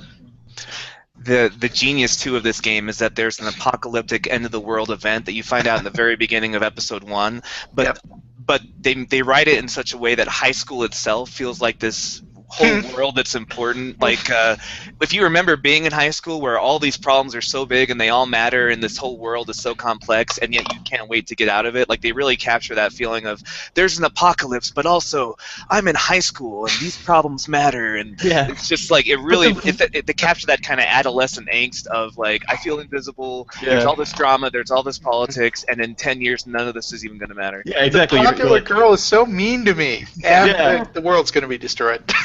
there's a horrible apocalyptic event, and also, oh, that girl's so pretentious. Vortex Club, come on. It does. It feels important. I really want to take him out. I'm like, you stupid goobers, I hate you. Yeah. Yeah, if you really want to take him out, why not just wait? Yeah, there you go. It is kind of like a fun little fantasy. I remember being picked on when I was younger, and I was always like, I wish I had some X-Men powers or something. And here you're kind of like, oh, you're all going to die, buddy. Yeah. If I don't save you. And maybe I won't. Maybe I will. Yeah. But, 5-minute warning. Any... Okay. I don't want to spoil the ending for you. I will just say, I don't know, Lynnea, did you and I both feel kind of disappointed with the resolution? I think that, gosh, I think that there are things that could have gone better, and things that could have gone worse. Yeah, it was a fine ending. Like I don't really want to talk about the ending that much, especially since we can't talk about it in any concrete terms. So one of the things that I would like to talk about is I don't know. Life is Strange has gotten a lot of positive, attention for being a way more progressive game and including a lot of including so many women who are doing their own thing and just passes a Bechdel test with flying colors, and has different people. But I feel like there are some places where it could have done better because there's not a lot of people of color, and they especially fade out towards the end. Mm-hmm. A lot of the people who are white, end up taking center stage for almost all of it. Mm-hmm. As it goes on, and there's a lot of weird kind of racism stuff that I think is coming up from the fact that the developers are French. There's this weird conversation where you talk to the science teacher and she's like, oh yeah, we used to be good friends with our natives here, and we used to be in tune with the land. And it's like, when did that ever happen? Yeah. It does feel, though, that the setting is playing a part in that. When you set your game in Hipsterville, Oregon, it's a very white bread kind of town. So it's hard to have a good representative of racial demographics and still feel like you're in that city. So, what with that said, though, my niece is half black, half white, and she's still like a total hipster. She's right. But it could maybe I think that's a valid criticism. I understand what you're saying, David, but I also think that since we're doing Fantasyland anyway, might as well throw in a couple. Right, yeah, you could do better. I'm just saying, every place I lived has been very racially homogenous, so it felt familiar to me. It doesn't mean that it's the ideal place to put the game, but it didn't feel, I don't know, it would have felt like a little forced if it was just like there are 4 black people and 4 Mexicans and 4 Indians and 4 white. They could have done better, though. It's true. Well, they did have those characters. I mean, the principal's black, the science teacher is black. It's true. The one nerdy girl is black. The other nerdy girl, other than you, that Warren hangs out with, she's Asian. Okay. Yeah. Let's see, who else? That school feels like where I teach, where it's a bunch of overprivileged white kids who are just completely oblivious to racial problems because they just don't face them enough. Yeah, I thought it was funny one that other photographer he's just good at being photography, and you can talk to him once, in the yard out front, and he's got this really cool hairstyle that's kind of shaved on the sides. Mm-hmm. And there's Daniel. Yeah, so they have all these characters, but they're all on the periphery and don't really affect anyone. It's funny how they call him step douche, but the stepdad, he's he uses all the right terms. He goes, "Oh, it's PC culture bullshit." And I was like, yeah, okay. It feels like you're kind of you're a ham-fisted version of Rush Limbaugh. He probably does listen to Rush Limbaugh. Oh man, obsessed with security and at all costs. It feels very, which is very small town white America in that part of the world. Yeah, I thought it was funny how the teenage dialogue all sort of, sighed loudly and called out oh, that's so hipstery, but like the characters themselves were incredibly hipster all the way through. So either they were super unself-aware, or, Right. My Or, I favorite don't know. line is when she finds this like hipster hat and she goes, "Oh, some poor hipster lost his hat. I bet he's cute." You're like, "Wait, so you like hipster?" Yeah. Well, when everyone's hipster, nobody is. Thanks syndrome. Yeah. All right. Well, last 30 seconds. Any closing thoughts on Life is Strange? It's too bad that there won't be more games like it. Yeah, that's a Yeah, it is sad too bad. experiment failed. It was not a perfect game, but it was well done, and I think people should look at it if they're interested in story and art and adventure games. Definitely. My closing thought is piggybacking off of yours. I think that it won't be done again, but I hope that they take, like most things that have great critical reception but don't do as well box office wise or just straight up monetarily. I hope they take to a crowdfunding source, because I think there's a big enough group that could maybe make this worthwhile on some level. I think this is a game that everybody should play, especially if you've never been a white teenage girl, just because video games are unique in that, even better than novels, they can put you in the life experience of somebody that you'll never actually understand. If you can never really walk a mile in someone's shoes, but this is we had a listener who's a black, very strong, physically male, and he said this was a very interesting experience for him, just seeing like another person's life that he has not been able to sort of relate to before. Yeah, I really enjoy that about adventure games and other games in general, that they can stick you in the mindset of thinking, what are my abilities? What is my character like? It's one of the things I enjoyed a lot about the horror survival games like Amnesia and Soma, that you are not just this burly guy with a gun, and you have to think in terms of what can my character handle. I think it just helps us be more empathetic to try that out from different walks of life. So those are my closing thoughts. Oh yeah, absolutely. All right. Well, that segment is up then, and we will start the new segment. And on Telltale Games, the Tales of the Borderland. Tales from the Borderlands. Yeah. From the Borderlands. My bad. I think we just lost 15 listeners. All right, so it's.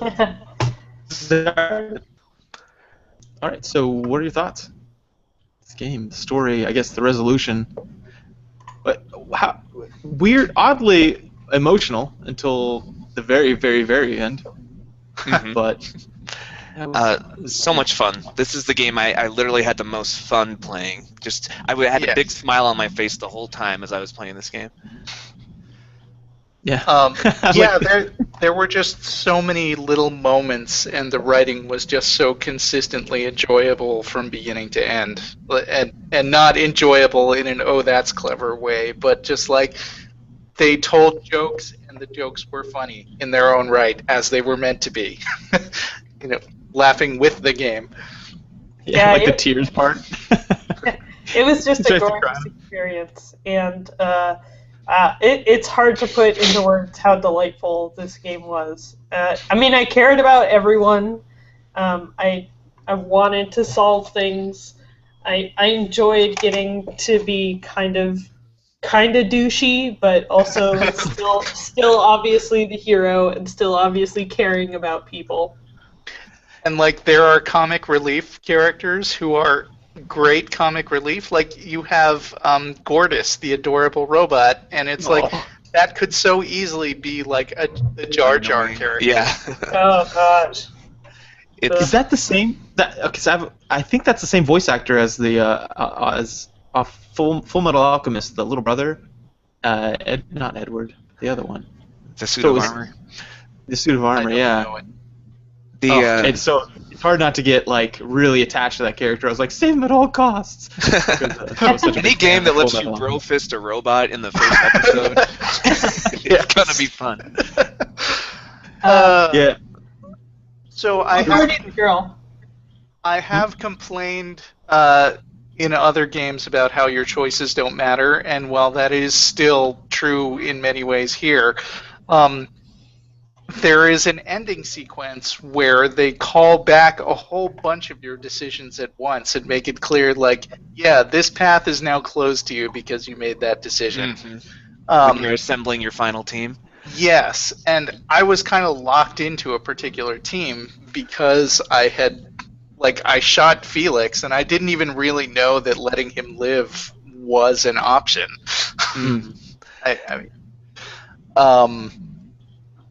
So I was locked into a particular team. Yeah.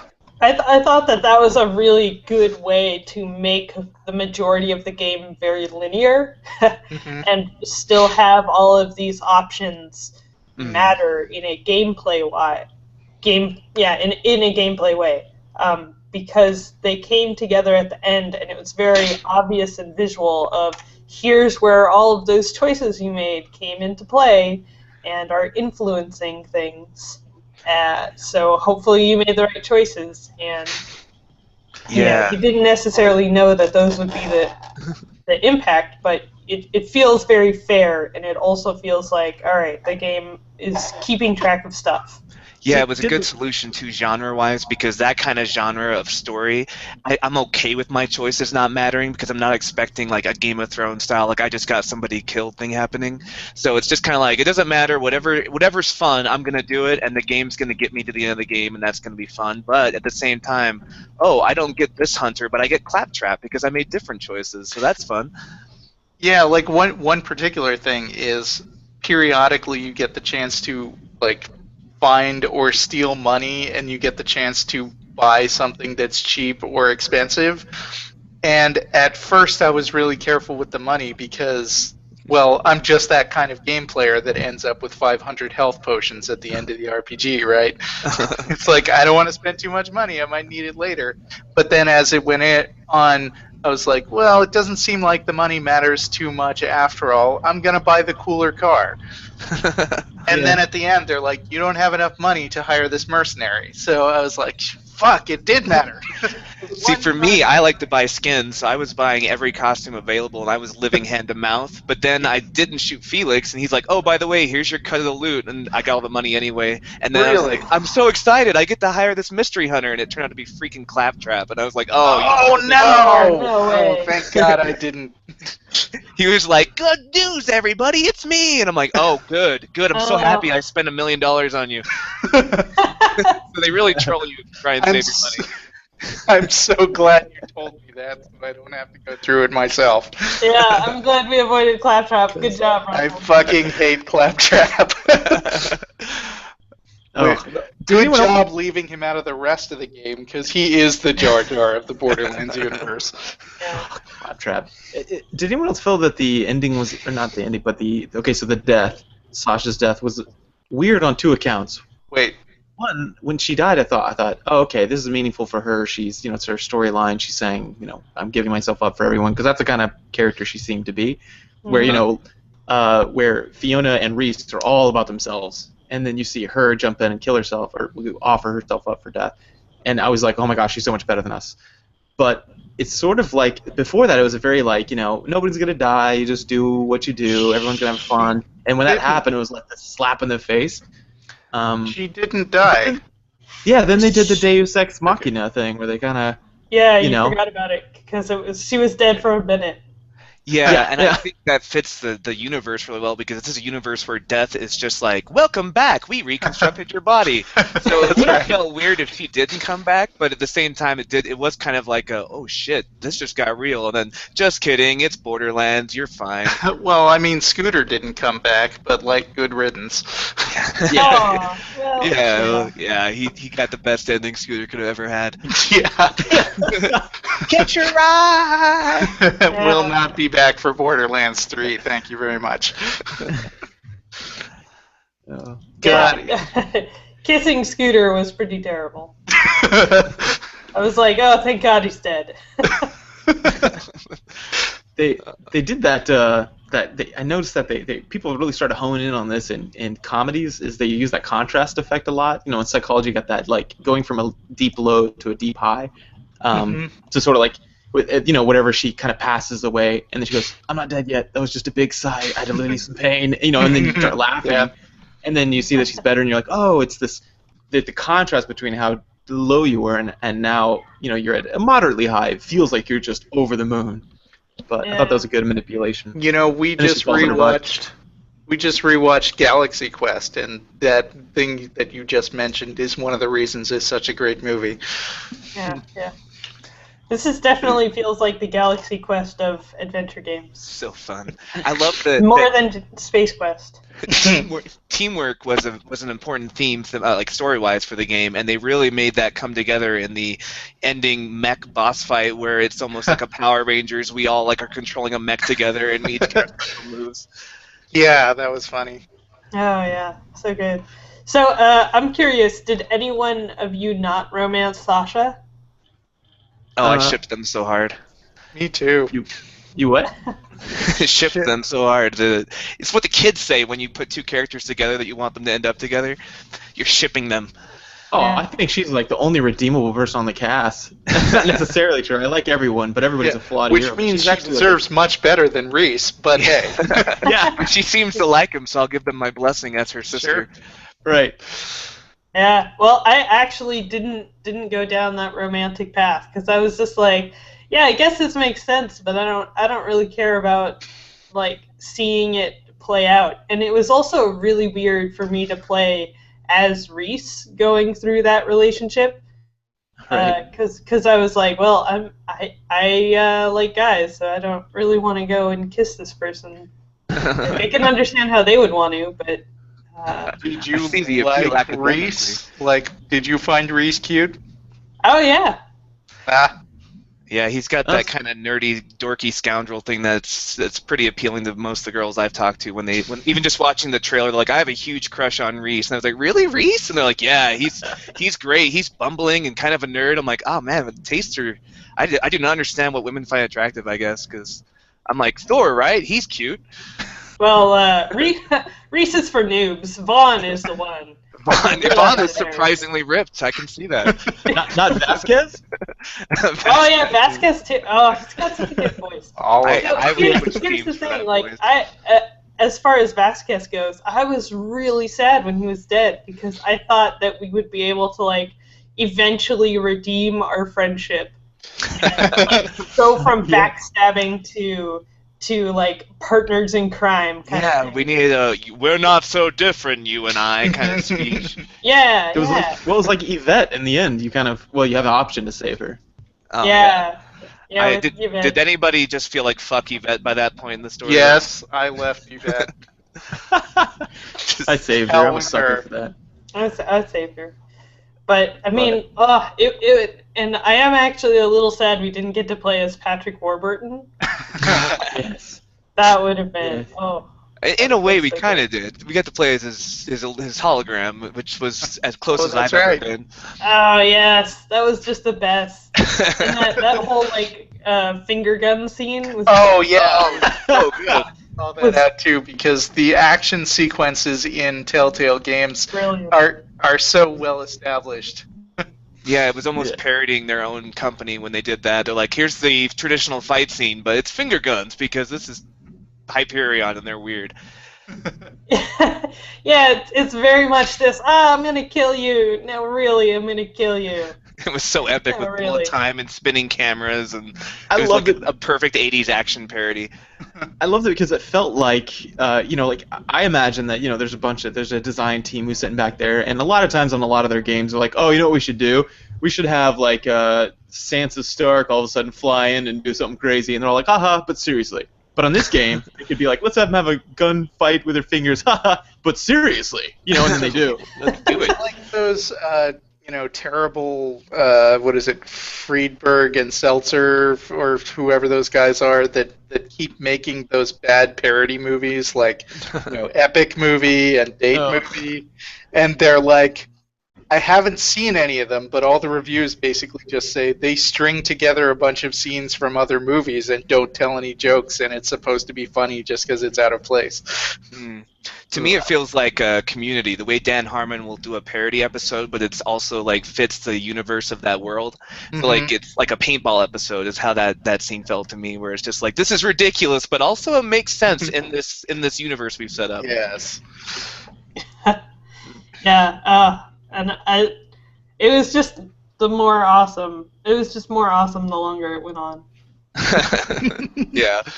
It's okay. So of the three games, like it's hard to compare them because they're so vastly different in genre and what they're trying to do. But if I had to choose a favorite, I would say this one just because I had the most fun while playing it, which isn't the point of Game of Thrones, I think. Like Game of Thrones doesn't want you to have fun; they want you to be punished because you're a Game of Thrones fan, and that's just what they seem to like. But this one just makes you walk away from that going, I am just in a good mood. I agree. And, I mean, the fact that I Yeah. downloaded soundtracks for every episode. Yeah, absolutely. This one. Really, I can't. It's like asking me which one of my kids I love more. I love them all for different times and different reasons. But you love your firstborn best. But firstborn, of course. No, like, because like I love the experience I get with Game of Thrones, but I have to be in the right mood. And same thing with Tales of the Borderland. If I like sit down and I want to have a meaningful experience, that's not gonna happen. You're just there to have fun. And I was excited for Game of Thrones to be announced, and I really appreciated getting to play it, and I wouldn't have missed it. Yes. But I agree about Borderlands. Yeah. And then Life is Strange it made me feel it feels like I love it like I like meditation. It has this moment of connecting with the present moment and being with people and experiencing things without a purity of the present moment that I just love. From a critical perspective, plot-wise, I feel like Tales from the Borderlands had better pacing in that the puzzles or the stopping moments didn't grind you to a halt as much as the other games. Like in Game of Thrones, the pacing wasn't an issue, but it did kind of feel like stop and go a lot. And the same thing with Life is Strange. Like it's like, okay, I'm really enjoying this. Hey, find 4 things to build a pipe bomb because picking the lock would be too easy. And I'm like, oh, all right, well we'll do that for a while. Yeah, or like we're having a pool party in the middle of the night for some reason when campus security already hates us and is out to get us, and Right. there is no good reason to go there. Except that's a total Chloe move. That one made sense to me. But it's like I feel like Tales from the Borderlands, like the pacing was really consistent. Like I never felt like, oh great, now here's the obligatory puzzle. Well, I will say, just to put a tiny damper on that occasionally, especially on the first episode, there were some pacing problems with the whole eye implant thing, where you could look at things and then also scan them. Mm-hmm. And so I actually found that really funny. I think I tweeted at the time that Tales from the Borderlands is the first AAA game in a long time to have different verbs for look and examine, which is a text adventure callback. I guess, yeah, that is true, but the writing was so clever on those scans, and I looked forward to scanning things. It wasn't like Metroid Prime, where I'm just doing it out of a collectionist kind of, I want to fill up my database with all the scans. It was more like, ooh, I wonder what funny thing that's going to have to say about this sign. Yeah, especially since, did anybody pick Trust Handsome Jack at the end of episode 2? No. You didn't? No, I don't think so, no. I did. I think I trusted him at the end of episode 2, and then did not trust him at the end of episode 5. Russell specifically saying, when Handsome Jack offered you a job, and he was like, hey, do you want to be the new CEO? No, way before that. There's Way a before moment that? where it's trust Fiona or trust Handsome Jack to get you out of this one situation. Oh, yeah, no, I trusted Fiona, and then Handsome Jack made fun of me, rightly so. Well, because I trusted Handsome Jack, because I thought, well, that's the guy who can get this job done right now. Yeah. And because Lynnea and I played this separately for a change, and she picked the other choice, I got to see that one of my favorite comedy moments didn't happen in the Trust Fiona version, which is that Handsome Jack hacks into your eye, and when you try to scan things from then on, it just starts saying, like, I don't know, it's a tree or some bullshit like that. So good. Or you scan Fiona and it's like, hotness rating 9 out of 10 or something like that. Handsome Jack. Can we Handsome Jack has got to rate among the best written villains I've ever encountered in a video game. Like, he's the guy that you love to hate, but you also kind of love. The acting really makes him. That guy is fantastic. Oh, yeah, definitely. it reminds me of the voice actor just making the role, kind of like Archer, which is the character is a weird guy, but for some reason I love that character, even though he's a detestable jerk, because of the voice actor John Benjamin. I think his name's John. Oh yeah, absolutely. His voice is hilarious. So it feels like the same thing here. Yeah. Oh, what a great voice And I acting mean, staff. in a way, too, he doesn't feel all that different from the protagonist. Yeah. Like, he Oh. could give me that we're not so different speech, and it's like, yeah, I guess we're kind of not. There Right. is that option at the end that neither of us took to say, oh yeah, I'm totally going to be ruthless like Handsome Jack or something. They really write it believably that you could go down his path, and they foreshadow it really well.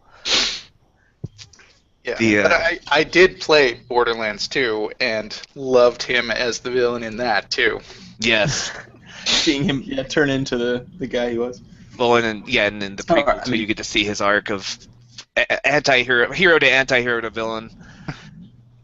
This game, better than most games I've played, really does a good job of writing both characters to where I want to play them both, make them both interesting.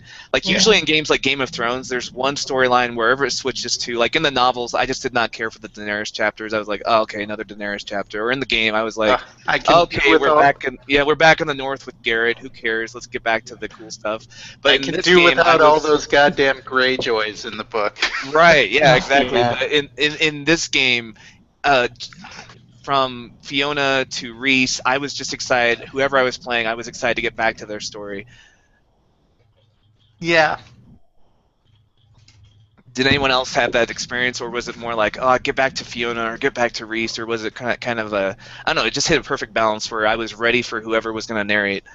No, I thought it was good, and I think that they did a good job of splitting up the characters, because they made, very early on, they made Fiona go with Vaughn and Reese go with Sasha, and kind of forcing the characters to go with their opposite counterpart made you definitely invested in that. So they did a good job of making care about Reese and Fiona, and then also, like, if you didn't care about Sasha or if you didn't care about Vaughn, those people were still with someone that they cared about, or that the player cared about, and that would put them in kind of an awkward and difficult, tense situation. Yeah, really good writing. And Loaderbot, MVP. Yeah, what the heck? I How did that will happen? name my first child Loaderbot. He starts off as just this random comic relief bumbling sidekick, and then ends up this kind of badass like bounty hunter, like just Jeremiah. He's the kind of character Tim would play in a Star Wars game, where you're just like, wait, really? Yeah. Okay, now that's actually cool. Yeah. Yeah, on its surface, the elevator pitch would not work. Well, okay, he's a bot, and he's a loader, and he's going to be super important, possibly the most important character in dividing you, whether good or bad. Suddenly all those meaningless interactions like the fist bro pump, or the times when you're like, hey man, I appreciate it, and it's like, you do? You know, they're just totally important all of a sudden. Caring. Yeah. How do I quantify love? I totally sacrificed him in the first scene, and from then on, he was pretty much like passive aggressive toward me. Like the first 3 episodes, he was like, "Oh, look who needs my help now." Yeah. And I took the opposite approach, where I was like, protect Loaderbot at all costs. That bro fist means something. Yeah. Well, great. I think we're pretty much wrapping up. What do we have for closing thoughts before we finish up this episode? Anything in particular about maybe the genre or the future of it, or? Well, do you all think there's going to be a Tales from the Borderlands 2? I hope so. I think they wrapped those characters up pretty well, so I don't know if those Well, but same. you got magically MacGuffin transported somewhere. Sure. True. Or They did leave prequel. they did leave it open to a sequel, and they tend to make sequels on games that were popular. I think this one did pretty well. Yeah. I don't know. I am looking forward to playing Game of Thrones Season 2, even though my enthusiasm is definitely kind of dampened by the kind of vague, limp non-endings that that the first season had. Yeah. There are upcoming Telltale games that I thought it would be fun to look at, and just because for me, when they announced Tales from the Borderlands, my reaction was, what are they going to do story-wise? It's not really a very story-heavy game. Right. It's well written, but it's not. You're a vault hunter trying to find the MacGuffin. Like, how are they going to make that interesting? And so I was pleasantly surprised by that. And now when the Minecraft Tales from the Borderlands has just come out, I had the same reaction of like, who cares about Minecraft? How would you make a story there? So is anyone planning on playing that game or some of the other? We just started it this weekend. Okay, what are your initial kind of vague reactions to it? Am I wrong? Is it actually an interesting story universe? More than You are totally right. Okay. It's for kids. Yeah, it's for It kids. feels much more for kids than any of the other games we've played. Does it? I heard that it had cussing. Is that right? Or no? I haven't noticed any. Have you? I haven't, but I don't think I would have. Yeah, I tend to filter that out in my memory. I don't really notice it. Oh yeah. Yeah. How often does that happen? Where you? You like recommend something to your mom, and she's like, "There was a lot of swear words." Oh, I totally. didn't even hear them. I'm sorry. One show I hadn't watched since I was like 15, Starship Troopers. I didn't remember how bad that was, so I sit down with my kid. Oh my goodness, my 7-year-old. I turned it on. I'm like, hey man, and then all of a sudden people are getting their heads ripped off. And okay, this is off. This is turning off. Just so funny how we filter that out. Yeah. Those MPAA ratings aren't completely worthless, right? Yeah. So upcoming, we have a Batman game coming out, a Marvel game coming out, and a Michonne Walking Dead spin-off. Are anyone planning on playing those or excited about them, or planning on skipping any of them? I'm sure we will play all of them just because we are big fans now. Yep. Yeah, I'm very interested in getting into a good Batman story after Arkham Knight. I just really love well-written Batman, even though on the surface he seems like a ridiculous hero. But if you write him well, it's a very good story. Michonne, though, I don't know. I'm going to play it, but I'm just not waiting on bated breath with that one. Well, Russell and I, or at least I, still haven't done Walking Dead Season 2, because Season 1 was just so difficult and long for me to get through. Yeah, it's brutal and it's draining and sad. Yeah. So it's tough. And Jeremiah, you've played Season 2 of Walking Dead, right? Mm-hmm. How would you rate that just overall compared to Season 1, the writing or the story? It's more the same, but without Lee, who I just really loved. So I didn't quite like it as much, but that's maybe because I fell for some stupid mistakes and did some dumb things, and I was like, oh, darn it. So maybe that's coloring that. So I think it was good.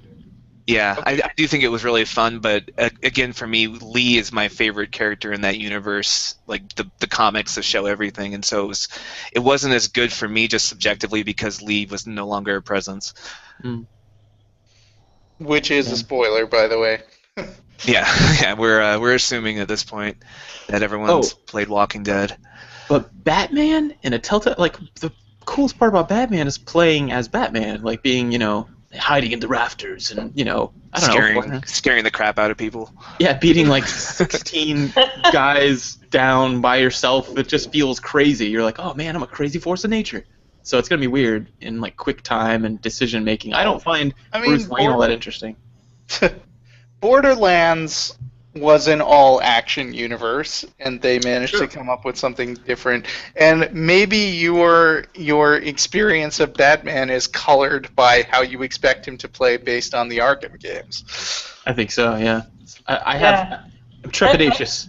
I feel like there's a lot of emotion to unpack in Batman with his dead parents, and I feel like he's tortured about not being able to fix everything and kind of doing everything he can. I'm imagining a lot of cool Bruce Wayne scenes too, where you're interacting with stuff and trying to fix things as Bruce Wayne and trying to fix things as Batman, and everything just keeps slipping through your fingers, and you're like, why isn't this working? Why can't I fix these things? He's a character that in the stories is tortured by the choices he's made, and so that's a good fit for a choice-based game. Also, don't forget, he's the world's greatest detective. Best super genius. There's a comic, Scientist. SMBC comic, where they're talking about the quickest way to convert atheist geeks is the answer to the problem of evil is if there were no evil in the universe, there would be no Batman. Exactly. Well, great. All right, I guess we pretty much got it. Thanks for joining us then. It was very nice to get both of your insights and thoughts and decisions, even if they were, or especially when they were different. So that was fun. Thank you for having us. Yeah, thank you. It was a joy. So, all right, everyone at home, hope you enjoyed that, and we will see you all next week.